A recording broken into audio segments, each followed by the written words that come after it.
welcome to Typecast Heroes, where we believe typology can save the world. I'm Jessie Miller. And I'm Amanda Fogelson. And today we are going to be talking about a cause that's been near and dear to our hearts. And we've wanted to do this video for quite some time, but today we felt like we were ready to address this topic, and that is Thinker women. And we're going to be discussing how this plays out with the feminine archetypes in society and in Carl Jung psychology. So for thinking women, what we mean when we say that, these are women who have thinking as defined by Carl Jung in their first position, second position, or if they're a looping individual who's looping between their first perceiving function and their thinking third function. So it's any of the 16 types who is a female and has thinking in first, second, or third, if that's the function that they rely on heavily.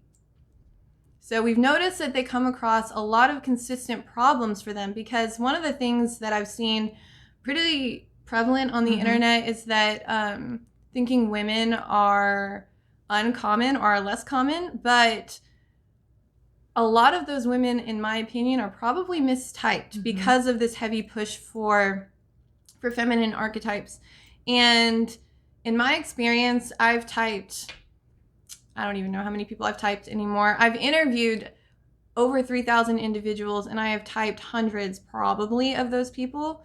And I see a pretty even split between females being thinkers and men being thinkers. And I know that that work has also been confirmed by Dave Superpower's channel. If you go watch Objective Personality, they have similar evidence in their own research. So thinking women are a lot more prevalent than I think society would have us believe. However, they do come with their own set of problems, and so we are going to tackle that today. So Amanda, if you want to share like why this cause matters to you.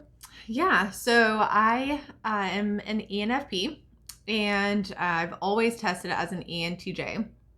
And in fact, I started taking this test when we were in high school. I was 16 years old, and I've tested as an ENTJ since then. And one of the main reasons it took me, 10 plus years to actually buy into MBTI and actually start believing it, was because of that, because I tested as an ENTJ and I could not relate to anything that I was reading about being an ENTJ, except for having this need to kind of control and structure my external environment, like the world around me. And, so it became really confusing, honestly, to actually figure out what type I was. If you guys have been here from the beginning, you know that I was typing as an ENTP for a bit. It has been a journey, like an actual journey to figure out that I'm really an ENFP. But I think part of that goes with my upbringing, with my own experience. And then now looking at it from a cognitive function point of view, I can tell that the reason why I test as a thinker woman, and the reason that most people would probably, just by having a normal conversation with me, would probably see that thinker aspect, is because I loop between my first and my third function. So I have an NETE loop, and my FI, if you know me well, is absolutely in the mix there. But if you don't know me really well, sometimes it can be easily missed. It was easily missed for me before I started diving into it. So I think it's important to me to get this information out, because I just want people to feel validated, like to know that it's okay if you are a woman and you're beautiful and intelligent, but then also you can be a total badass and be a boss and take control of these situations. And that's also completely okay. You can still be very feminine and be a beautiful, caring and light and peaceful and comforting woman, while also being a thinker. And for me personally, I'm an INFJ, but I am also a person who relies heavily on my third function, which is introverted thinking. So I'm not really looking to take control of an environment, but I am very analytical, and I'm very, it is important to me that things make rational sense. And if they don't, I can struggle with that. So as a person who relies heavily on a thinking function, I understand that I can come across as a cold person, or as a person who is not super into feeling all of the things. And so we're probably going to get a little personal on this as well, which has been a struggle for me, but I've been working on it. So we're going to jump right in. So we are going to talk about the 3 feminine archetypes. We're going to talk about, as they are discussed in, again, Carl Jung's work, we're going to talk about the Mother Archetype, the Lover Archetype, and the Daughter Archetype. And we're going to discuss how women would encounter these archetypes as an extroverted thinker or an introverted thinker. So we're not going to really mention the types in detail necessarily, but we are going to mention these functions because extroverted thinking is very different than introverted thinking. So we'll be discussing all of these differences in that way. So the first thing is the mother archetype. So when you look in our society, in any society, the mother is supposed to be caring, nurturing. They're supposed to be loving and wise. And they have this image in Carl Jung psychology of being very fertile, and you get that image of Mother Earth of just like, I don't know, I always picture a hippie woman, like just like with like a flower crown and just like very pregnant, like in my mind, like of this mother archetype. And the thing is about archetypal studies is that in all societies, you're going to find this very heavy feminine influence, and they're going to look similar, right? That's the way that this plays out. So the traditions may be different, but this idea of the mother has children, the mother bears children, and then the mother raises them is something that society has continued to push across cultures. And actually, one of the first statues of a woman ever, the Venus of Willendorf, it was of a pregnant woman. So it's something that's been perpetuated throughout all of time, throughout religious cultures, and no matter where you are in the world, this push for a woman to look like a certain thing is going to be there. And over time, it does become ingrained in you. So even if you are a woman who relies heavily on your thinking processes, you still feel this need to be caring and nurturing and play up into this sort of like fertile goddess type of role, right, to an extent. And if you are in your early 20s, this may not be something that you feel yet. But the fun fact about our shadow and about our shadow functions and shadow images is that they will come out to get you. I gave this example to Amanda earlier, but just like a zombie crawling out of the ground, you're walking by and it's just like going to grab you. It's going to be like you feel these urges. This is not a value judgment, by the way, that we are placing, that any woman should play into this mother archetype. Right. But the fact of the matter is that society has this expectation or pushes this thing upon us. And so how do we deal with that is type of our thing. So extroverted thinking is what we're going to talk about first. So Amanda, do you want to talk about extroverted thinking a little bit? So extroverted thinking is all about, as I said earlier, kind of controlling the environment around you.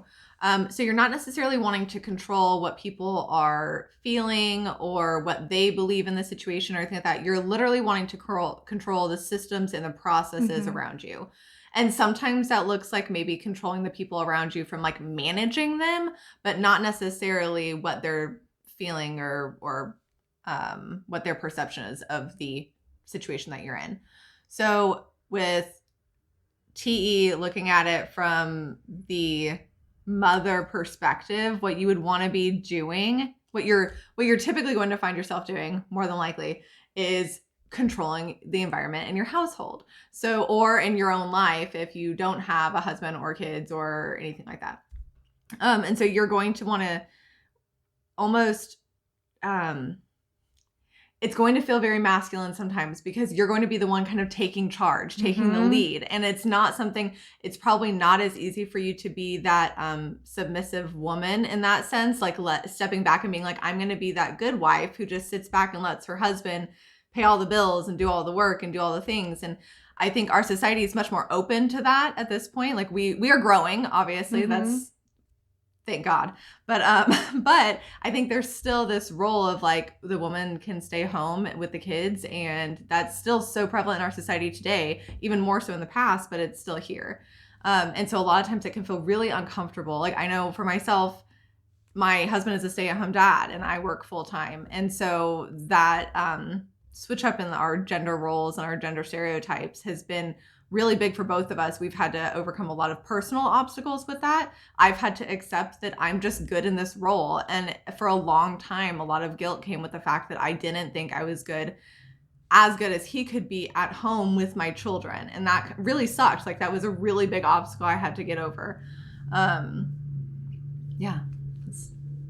What have you got to say about that? Right. And so she's talking about that controlling situation. And when you think of what a mother is, controlling is not always the first thing that comes to mind, right? At least not in any positive way. And so these archetypes are supposed to picture, like they're supposed to present like these ideals. And so when you have a woman like an ESTJ or an ENTJ who's at home, and she may be a stay-at-home mother, but she isn't living up to what she believes should be that feminine archetype of, I'm not baking cherry pies on Sunday and handing out cookies to the neighborhood kids. Yeah. I'm not pregnant all of the time, or I have chosen to have one child instead of many children. There are lots of different religious influences that can play into those pressures and societal expectations as well. So for them, it's like, how do you reconcile these two things of, I believe in efficiency, I believe in taking control of a situation, I believe in being the boss to an extent, and that could be in my job, but it can also be in how I raise my children. What am I supposed to do with these two things? And so how do you reconcile that? Okay. You give yourself grace, right? Yeah, you do. You give yourself grace. And one thing to notate is like we're talking about thinker women and we're talking about TE, the extroverted thinking. But with extroverted thinking comes introverted feeling. And so and there's a reason for that. It creates a balanced human being to have those two things together, just as introverted thinking goes with extroverted feeling. So that grace and that you almost find that worthiness and that ability to just be okay with yourself and to love yourself within your introverted feeling. And so it's just so important to make sure that you're balancing these functions. And there's multiple videos that we have on this and so much information out there about it. But that's what you do. A lot of this video is going to be just being okay and loving yourself where you are. And so it can be very hard because sometimes it can play out into your dreams. Carl Jung was all about the dreams, but you will have these dreams about being very stereotypical things, like being in your kitchen. I dream about being in my kitchen all the time. Or you'll dream about growing things, or you'll dream about, and even if you don't buy into any of the things with archetypes, you can't deny that society, as advanced as we are, especially in the United States, in the South, which is where Amanda and I are, the American South, there's still a pressure of a woman staying at home and living up to certain societal expectations. And the biggest challenge I see with thinker women that I interview is that they feel like when it comes to motherhood, that they are somehow doing it wrong. Yes. And the big secret, I think, from all of the work that I've done in talking to all of these people and interviewing them is that everybody feels like they are doing it wrong. And it is okay to be that mother who has a schedule laid out for every minute of the day. And you are very take charge, and you are probably and you're ordering out food on the weekends, or you're working full time because your career is important to you. That's okay. That is completely valid lifestyle decision. And it's also okay to decide to never have children and to only focus on your career and to always be that woman who just wants to be able to travel and experience life on her own, or to have that freedom. And that's totally okay as well. And you can still play out the motherhood, like the mothering archetype.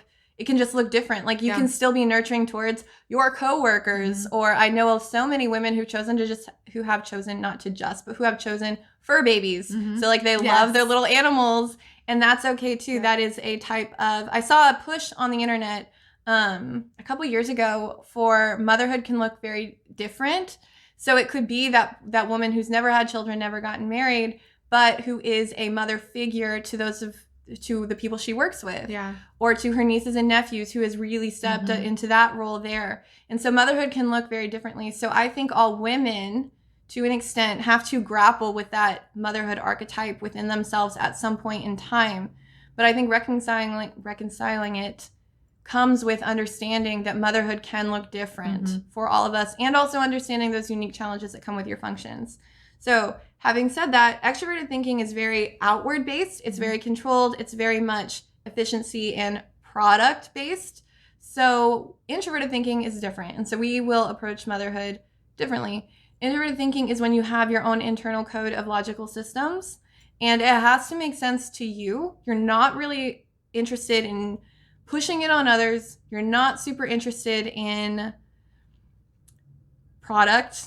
You can think just to think. You can rationalize just to rationalize. There doesn't really have to be a result all of the time, which extroverted thinking is not all about. And introverted thinking takes time. So when you're approaching something like, how do I raise my children? You can become very analytical and very nitpicky about it. So you can find yourself wanting to pick apart the archetype itself. Like, why do I have to live up to this expectation? Why do I have to do these things? And if it goes unchecked, you can end up being very critical of yourself, very critical of society around you, and very critical of your partner or even of your children, because you want things to make sense. And spoiler alert, motherhood never makes sense. Not once. Nothing makes sense in motherhood. Your child will do things that is constantly confounding you. I always think whenever we go down like this route of like nothing's ever gonna make sense, of Olaf and Frozen 2. That song. Yeah. It's like, everything will make sense when I'm older. And it doesn't. It doesn't at all. And so your children will do things that don't make sense to you. And I think that can happen whether or not you are a thinker. But the problem is that when you are relying heavily on introverted thinking, it almost feels like an assault on you. When, especially if it's in a vulnerable position, like for me, it's my third position, or if it's your hero and you are in a heroic inflation state, go watch those videos if you want to. But if you are relying like too heavily on it, that means that it's almost like an assault. Like you're like, this does not make sense to me and I cannot rationalize this. And it can make you feel really scared, and it can go after your sense of self-worth, and it can go after your sense of security. It can just completely unsettle you being a mother and being an introverted thinker. So again, that reconciliation is to understand that even with these feminine archetypes, you do not have to play out the way that they present. So again, hippie goddess in the grass may be you if you're an introverted thinker. I know lots of INTPs who would fall into that category, but it may not be you. And that's okay too. Like if you have a logical system that has motherhood, instead of packing lunch, you end up like paying for school lunch. That's okay. It's okay. However, it makes sense to you if your children are fed, if your children are happy, if your children are taken care of, then you are doing what you need to be doing, even if you aren't, passing out cookies. And you're doing a good job at it. Like regardless, if you care and you love for your children, I always tell people that if you've even thought about this, if you have worried about how you're doing in motherhood, you're doing a good job. So now we're going to move on to the lover archetype. And with women, like this is like the Aphrodite symbol. This is that feminine, like the yin and yang, like this is the extra piece. This is a woman who is sensual, who's in touch with her emotions, and for whom sensual expression is like the highest form of emotional enlightenment or spiritual enlightenment. And when we start talking about the shadow and the anima and dealing with all of those things, we will be leaning very heavily into these archetypes, or animus for a female. So we have somebody who can just completely lose their head to emotions type of thing. So if you are a thinker woman, and we've encountered this so many times, especially for the extroverted thinkers, because control is their thing, process is their thing, and you can't put love on an assembly line. You can't plan out, well, you can try, but you can't. You can try. You cannot plan out the path of a relationship, and that compulsion to do so with extroverted thinkers, especially women who are in their early 20s, early 30s, who have extroverted thinking process, this is real hard because, again, the feminine archetype of lover is in all societies. It is everywhere. It is heavy in cultures, and it's influencing you whether you realize it or not, whether you believe in the unconscious or not. It is influencing you, and it's influencing your self-perception. So one day, you will probably have to come to terms with the fact that you don't play into this stereotype. In fact, like for me as a thinker woman, I felt like for a long time, if you were pretty, you couldn't be smart because pretty women should not be smart. That was something I had to come to terms with in my late teens because I decided that I could be both. However, that is something that is a pressure that women are not supposed to be Or you have to make yourself look less than to be taken seriously. Right. Especially in like a corporate environment, like business environment. So I purposely chose to not work on my appearance for my late teens because I did not want to be a pretty dumb girl. It was later in life that I decided to put a whole lot of emphasis on that. But at the time, it was not my focus. So women grapple with this. So let's discuss those extroverted thinking. And to tie that into extroverted thinking, I noticed that a lot of extroverted thinking women don't want to live into that feminine, like makeup obsessed stereotype because they've discovered it's less efficient to do so. Like if they are taking too much time on their appearance, then they can't get things done like they want. And that's a falling point, right, for them. Or they will feel like they won't be taken seriously. Yeah. So do you want to lead into more of that? Yeah, I have a lot to say about this one. This is probably the one that has impacted my personal life the most. And I think this is the one that when I relate to other women in this point, this is the one that we are all like kind of sitting in a circle like, yes, you know, we just all feel it. We totally relate and we completely understand where each other are coming from. So there's a few different things here. There's, yes, that efficiency, right? And it's like, you know, getting your hair done every 6 weeks takes 3 hours every 6 weeks. It's really not a lot of time to feel good about yourself. However, it's still 3 hours. And those 3 hours are painful to give up if you are all about efficiency, if you are a TE dom. And even I have a TE child and it's still hard for me to do it. It just feels like a waste of time. But then you have this eventually, if you're, I don't know, I guess I started feeling this just in the past year or two. So probably late teens, late 20s, early 30s. You start to see that even though it's not efficient to like work on yourself or work on your looks or anything like that, if you're in a business setting, it might actually be more efficient because if you actually get your way because of how you look, whether that's right, wrong, or indifferent, doesn't really matter. If you get your way, then maybe you should pay attention. So then you're balancing this like efficiency act of like, okay, if I do look pretty and if I do pour into myself and I do put time and effort into how I look, will I get more attention? Will I get my way more? Which is a terrible thought, I understand. However, that's just part of being a TE dom and a woman. Like you do have to kind of figure out where your loyalty lies, kind of. And then you also are grappling with your FI, right? Which is all about authenticity and your truth and who you are. So you want to be this like, you know, you want to be as natural as possible. I know that's like something that I want to just never wear makeup, never get my hair done, never have to worry about how I look. But I also know that like sometimes if I look more put together, I can get my way faster, which means I'm more efficient. So there's that one part of it. And then you have the relationship part of it. And a lot of times that looks like is, why can't I be that submissive woman? Why can't I let someone else lead me? Why can't I find someone who is stronger than me? Why, you know, not physically, but just like leading you through life. And it may even be physically sometimes. It absolutely could be. Because even if you are an extroverted thinking dominant who's in heroic inflation mode, your ego does not want to do the same thing all of the time. So you may have been in your 20s in a power career by yourself, just like dating through many different individuals. And you come to your late 20s, early 30s, and you're like, I'm tired of making the decisions. Yep. I'm tired of choosing. I want somebody else to tell me what to do.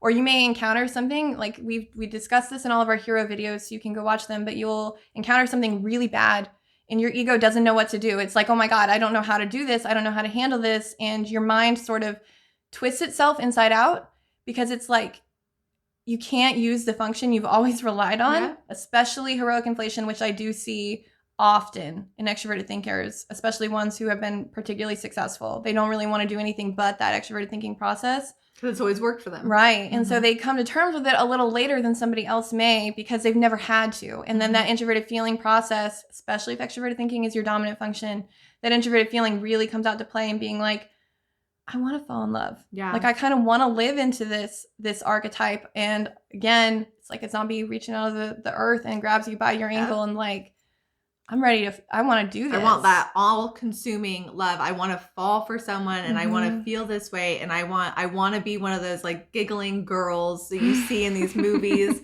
And it becomes like this need, like this deep desire within yourself to finally live up to being that that lover Mm-hmm. type. Like but it's hard because it's not a natural feeling. It's not natural. And then it's really confusing when you do start to feel it. And then comes the work of actually figuring out who really are you? Who really do you want? Like, what do you want in life? What do you want your life to look like? And with TE, you're going to try to still be creating something, right? Like externally, you're still going to be. So whereas with TI, like Jesse was saying, a lot of times you can just sit with your thoughts, and sometimes that is okay. TE isn't like that. So even here, even when that FI hits or that lover compulsion comes out and grabs you by the ankle, whatever it is, you're still going to want to make a change when you start feeling that. You just don't necessarily know what that change is. Right. And love is really hard, right? Like falling in love is hard, and it's giving into a lot of impulses that may not be natural to you. And what I was going to mention earlier when Amanda was talking about your appearances, this goes and ties into that as well, because for extroverted thinking, I've known a lot of extroverted thinking dominant women who are super into their appearance because it's something they can control. And so like it gives them that little piece of that archetype of, well, women should look like this. So I'm going to focus on my appearance because this is part of the package and I am a machine or I am an efficiency manager. Like this is what I do. Or also it can make you feel more feminine because maybe you look more feminine. And so you're playing into that stereotype or that archetype because that's what you feel compelled to do. And again, Amanda and I are not placing value judgments on any of these lifestyle decisions. We're just discussing ways that this could manifest so that you understand that one day when because it will come for all of us. I was just talking to a friend about this the other day. It gives me a lot of anxiety. One day, these neuroses will come for you. The shadow will come. And so if you are an extroverted thinker, that introverted feeling process is coming. And even knowing that it's like that my shadow is coming for me, I can't do anything about it. And I probably won't even recognize it for as much of an expert as I am. I won't even recognize it when it comes for me. So this is to try to help you get ready or to grapple with it if you are that extroverted thinker who's always controlled everything and you just want to like let go and fall in love for once. And it is, so here's our advice for you. You have to not be held back or limited by those archetypes. And it is okay if love looks like scheduling sex with your husband or your wife or whoever it may be for you as a introvert, as a thinking woman.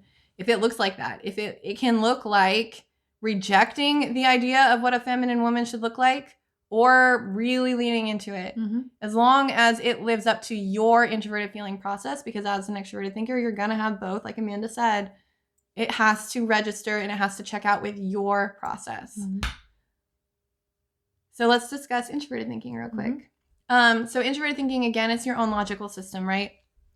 So especially with the IPs, the introverted, so the ITPs, so like INTP, ISTP women who lead with introverted thinking, this can be a challenge. This idea of this loving, feminine, super sensual archetype does not resonate because for them, that introverted feeling process, that same thing we were just talking about that goes with introverted or with extroverted thinking, introverted feeling is their demon. That is their last one. It is something that they really struggle with.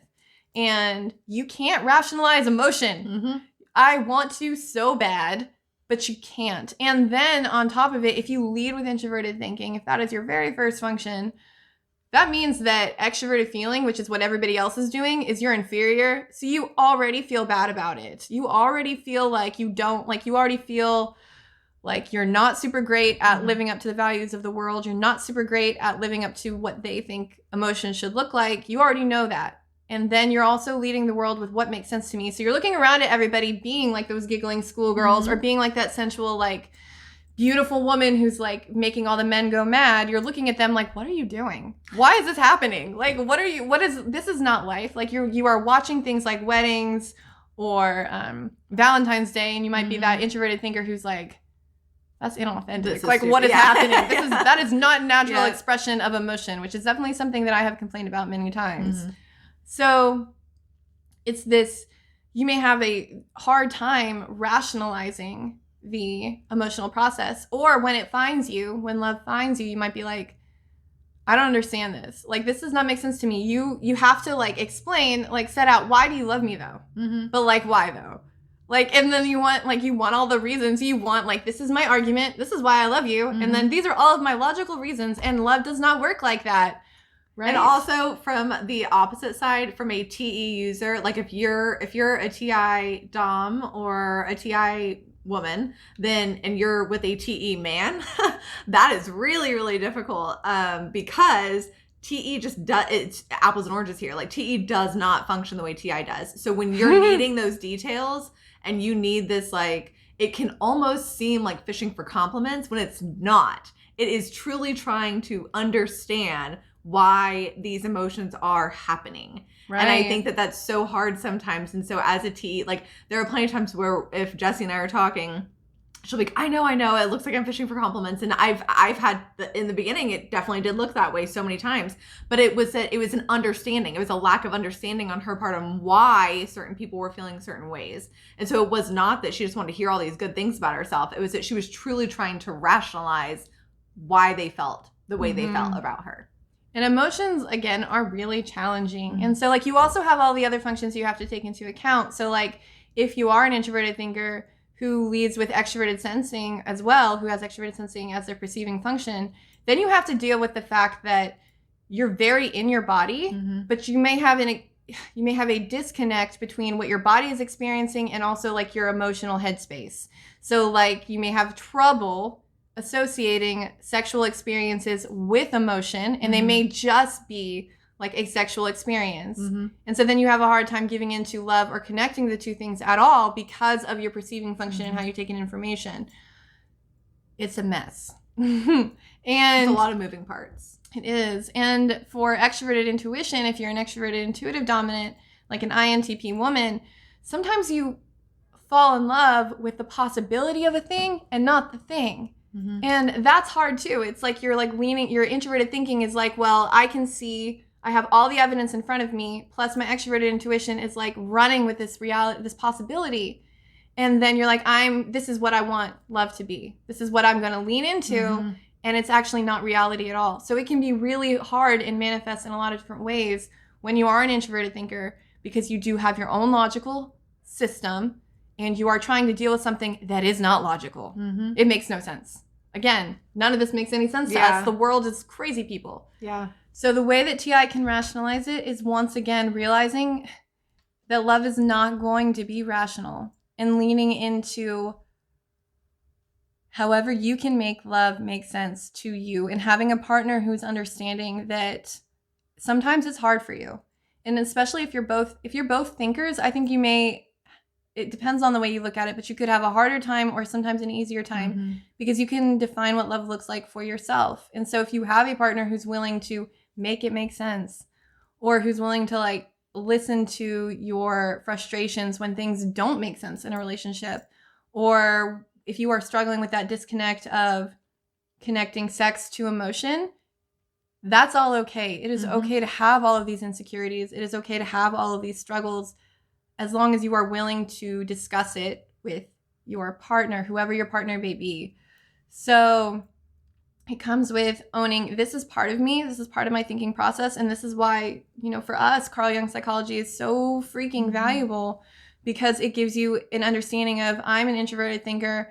Emotion is not going to look like the way that the archetype tells me that it should. And by the way, again, secret, it doesn't look like that for anybody. For anyone. And that's okay.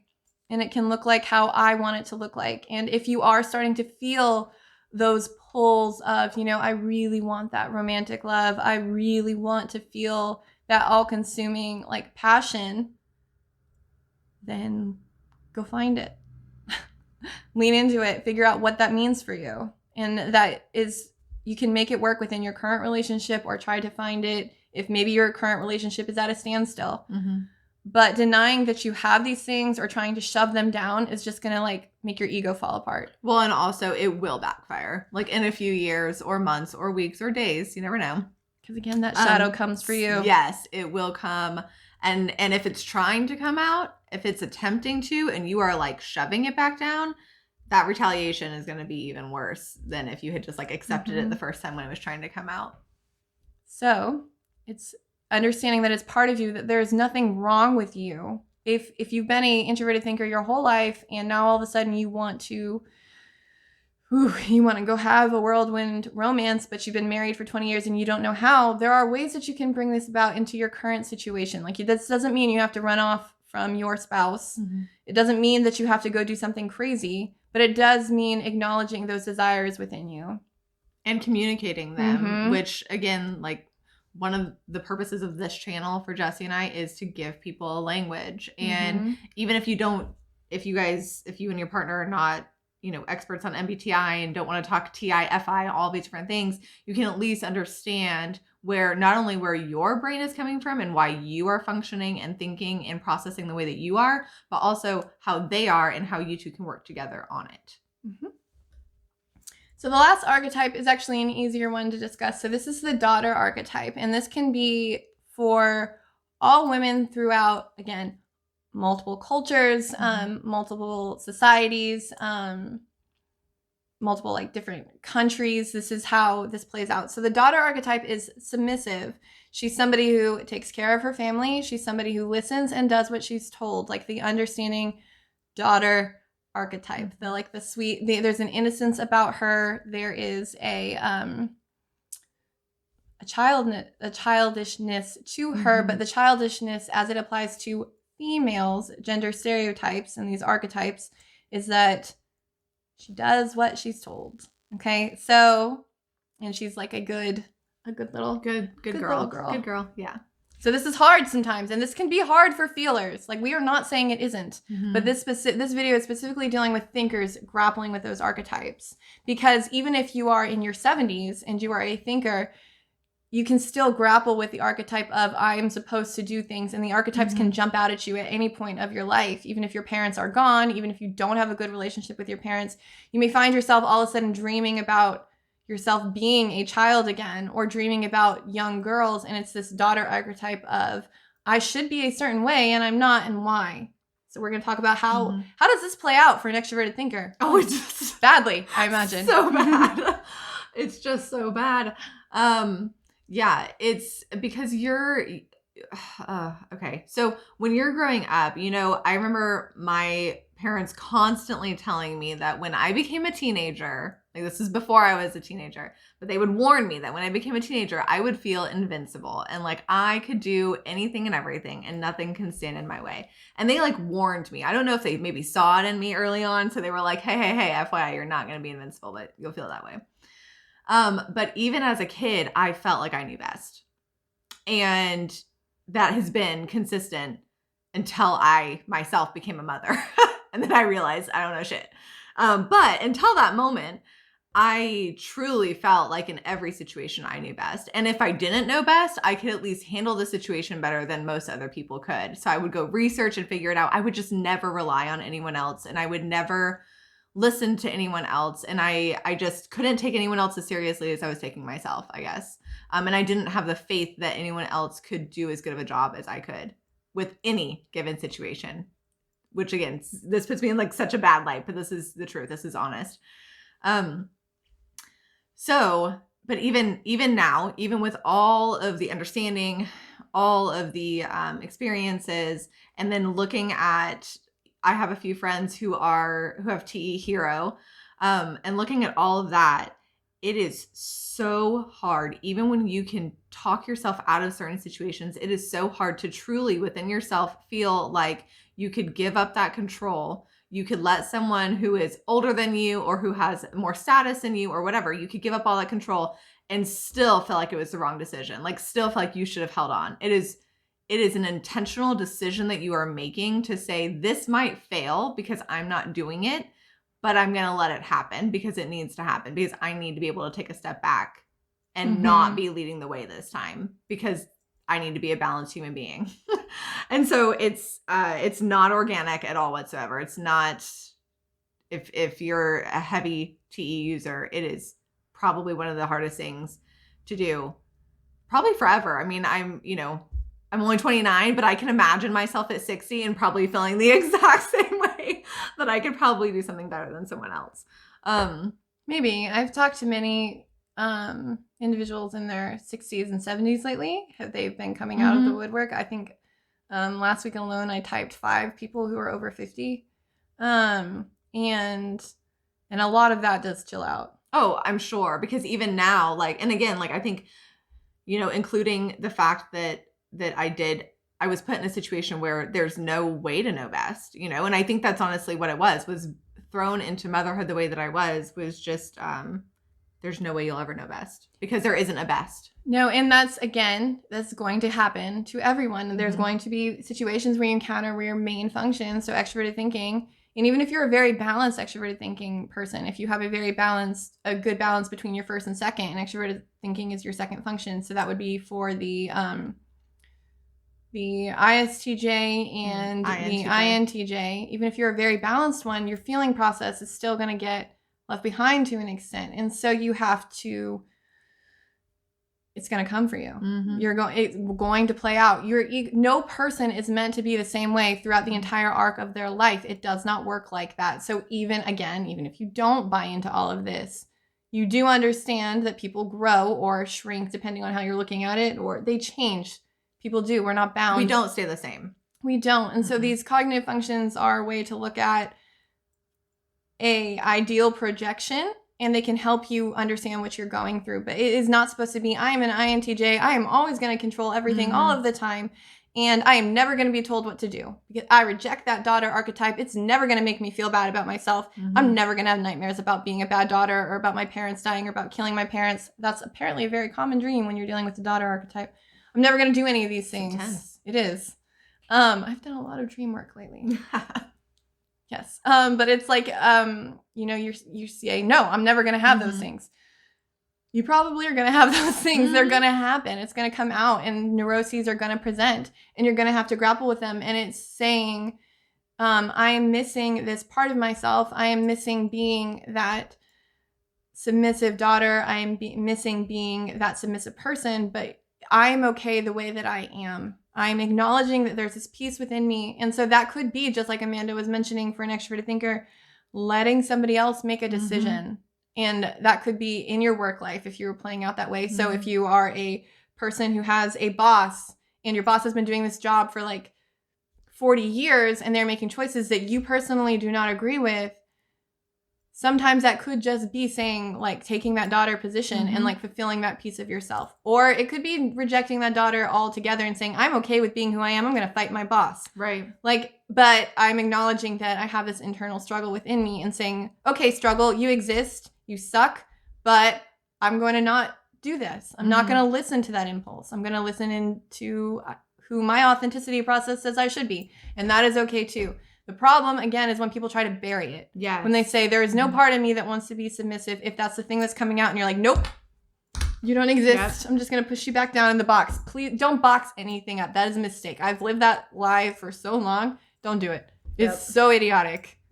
It is. And it doesn't create a balanced human being. Like it's within yourself and with how you can even see others, because you're going to be that if you put something in a box, it is inherently negative. It is not a good thing to you. So even when you see it in other people, you're going to see it as a negative function or a negative decision or whatever you're seeing it as, however it's coming across. You're not going to be able to see the positive influence that it could potentially have. Right. And being submissive to a woman, especially a thinker woman, that's like instantly a bad word. Like I'm sure all of the EXTJs are going to even cringe when they hear that. Even the IXTPs are going to hate this. Yeah. Like, because you don't want to be told it's okay to be submissive. By submissive, I'm not saying go against yourself. Like, I'm not telling anybody to go against their own internal code of values. But I am saying that at some times it is okay to say, I don't know best. Yep. And I'm going to default to your judgment because you do. Yep. I don't know how to do this. I've never done this. And that is okay. And there's a freedom to let in somebody that. take care of me. There is a freedom in that. Like that. And again, this is something that, like, I mean, I have TE child. So if you have a TE parent or a TE hero, I'm sure this is way harder. Can't even imagine. Like, it is so hard for me. I can't even imagine how much harder it is for you. But there is a freedom in being able to say that everything will be okay, even if I'm not the one leading this. Like, it will be okay. And part of being a daughter, right, is supporting your parents, is supporting those decisions, even if you disagree with it. You know, you get your opinion out there, you have this discussion. However, you are not the one making the calls. It is your parents making the call. You are, you know, you have to be happy and thankful and grateful that you were able to give your opinion. And trust others. Yes, you do. Because daughters come with implicit trust of the people who are in charge of them. And so this really can play out into your career, but it can also play out in just a stereotypical family life sometimes. Because I know that thinker women often have trouble. I mean, everybody has trouble with their parents, like their literal parents. Right. But like thinker women can have a unique fight with their parents because, especially introverted thinkers, so we'll move over to them for a second, but introverted thinkers who are stuck in this daughter role. I mean, okay, so for me, I had introverted thinking as my third, and my father has it as his second. So that was fun. There's a lot of... Because introverted thinking is all about what makes sense to you, right? And so as an introverted thinker, you're going out throughout the world. And again, the world doesn't make any freaking sense. Everybody's feeling all the things all the time. Like, what are you doing having emotions? Everybody's feeling things and like doing things for like, what is going on? Nothing makes sense to you in the world. There's no logic. No. It doesn't make any sense. And so when you feel this urge to be the submissive daughter, you're like, why? Where the hell did that come from? Yes. Why would I ever listen to somebody else when my whole life, it's not like the extroverted thinking where I want to do things for a product. I want to do things because I want to control the environment. I want to do things because I care about efficiency. I don't care about any of that. I want things to make sense to me. And so if they're trying to push things on me that don't make sense, I'm like, what is going on? Why do I have to do this? This makes no sense to my system because I've spent so much time making the system. So submitting is really freaking hard for an introverted thinker because you can't even be like, well, I'm going to do this because I love that person. No. Right. No. I'm going to do this because if you don't have, if SI is not your friend either, you can't even do this because of past, because this is what has already, like, this is happened, what you've been society, like socially raised with. And so you have a hard time relying on those things. And so you're like, none of this makes sense to me. But again, just like for the extroverted thinker, an introverted thinker, I think to an extent, has a harder time with this because this is an internal process. So like to your face, they may say, okay, I'm going to submit, but like internally they do not. I think it comes with grappling with the fact that, again, you don't know best 100% of the time. And it is okay to default to the judgment of others. Yep.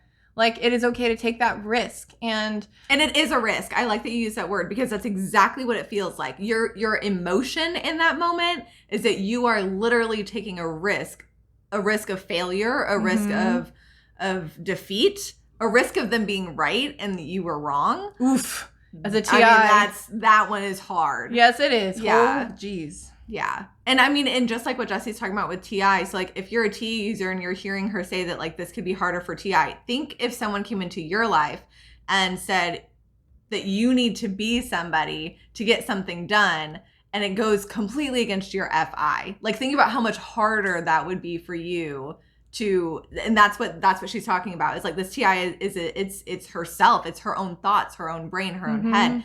So how special and how sacred that is.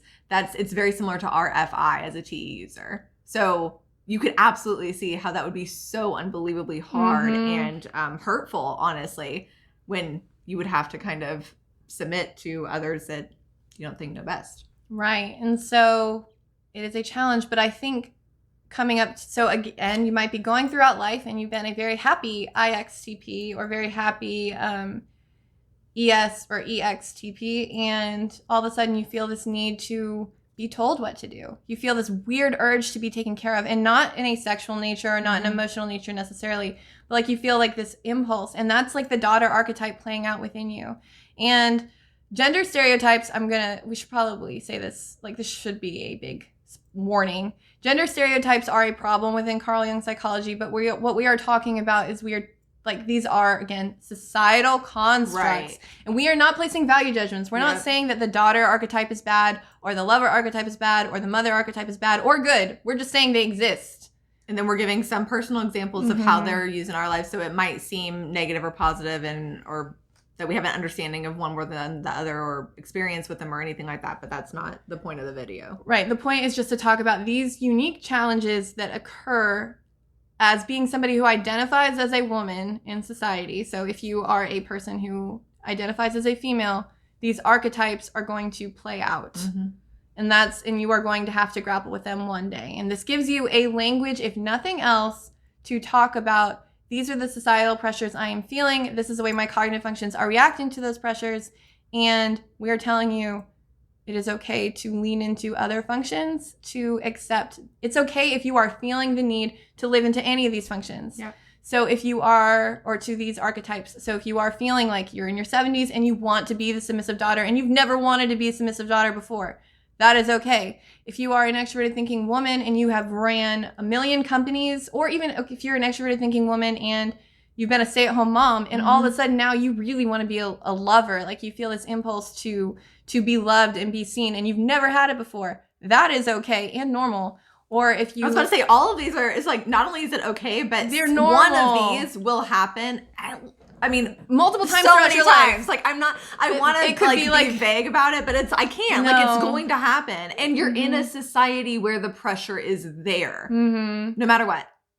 And you could feel it like just for a moment, like a fleeting thing, or it could become like an obsession. Like if it becomes a full-blown neuroses where it's just like, I want this thing. I want to be the mother and I've never wanted to be a mother, but now I'm in my 60s and I can't be. So how do I do that? You redefine the archetype. Or I am somebody who's been married for 30 years and all of a sudden I want passion. Well, how do I get that? You have a couple of options, whether that be you run off with somebody who's like 20 years younger. I mean, I probably wouldn't advise that, but like if that's what you want to do, for it if that's what you want. You do you. Or if you want to redefine passion for your relationship, you want to reconnect so that you can fill up that archetype. Or if you want to read like all 50 Shades of Grey and like you're like, cool, that's enough of that, I'm going to move on. Like you do what you need to get these done, but these urges are implicit within us and you have to grapple with them. You have to find a healthy outlet for them. Because being human is freaking hard. It's so hard. But hopefully this will make it just a little bit easier. At the very least, we hope that you guys at least feel maybe just understood and that you could relate to the video and just know that you're not alone if you're going through these. Maybe you aren't ready to actually address them or to do a deep dive into yourself or your situation. And that's okay. Take your time on it. But hopefully there's something in this video that you can either take with you now or hopefully will pop into your mind someday when you do start going through them. Thank you for watching our channel. We used a lot of technical terms today. If you made it through all of it, we have lots of instructional videos, so many on our channel. And you can also contact us for free type clarification if you don't know your type and you want to figure out how your type is going to interact with these kinds of things. So, absolutely. And if, like we said in the beginning of the video, this is for thinker women. That can also include people who have women who have it in their third function. So you may be a feeler type. You may have F in your 4-letter code, but still be able to really heavily relate to this video. So, yeah. But thanks for watching. And you can go ahead and hit us up on Instagram, Facebook, Reddit, or Discord. And obviously we have our YouTube channel with a ton of videos, a ton of videos about the functions, about each type. And about the project. Yeah. And all sorts of things. So thank you for watching and we'll see you next time. Bye. Let's gather around the type fire and sing our type fire song. Our MBTI TYPOLOGY song. And if you feel uncomfortable, then know there's nothing wrong.